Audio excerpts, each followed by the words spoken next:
ایک خوبصورت واقعہ۔ ایک غلام تھا۔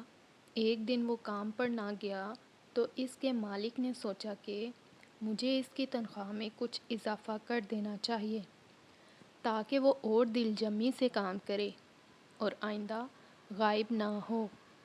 اگلے دن مالک نے اس کی تنخواہ سے زیادہ پیسے اسے دیے جو اس نے خاموشی سے رکھ لیے، لیکن کچھ دنوں بعد وہ دوبارہ غیر حاضر ہوا تو اس کے مالک نے غصے میں آ کر اس کی تنخواہ میں کیا گیا اضافہ ختم کر دیا اور اس کو پہلے والی تنخواہ ہی دی۔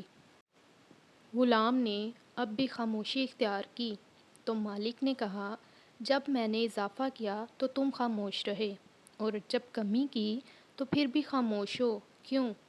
تب غلام نے جواب دیا، جب میں پہلے دن غیر حاضر تھا تو اس کی وجہ بچے کی پیدائش تھی اور آپ کی طرف سے تنخواہ میں اضافے کو میں نے وہ رزق خیال کیا جو وہ اپنے ساتھ لے کر آیا، اور جب میں دوسری مرتبہ غیر حاضر تھا تو اس کی وجہ میری ماں کی وفات تھی اور آپ کی طرف سے تنخواہ میں کمی کو میں نے وہ رزق خیال کیا جو وہ اپنے ساتھ واپس لے گئیں۔ پھر میں اس رزق کی خاطر کیوں پریشان ہوں جس کا ذمہ خود اللہ نے اٹھایا ہوا ہے۔ اگر آپ کو یہ واقعہ پسند آیا ہے تو پلیز اس چینل کو سبسکرائب کریں اور لائک کریں اور شیئر کریں۔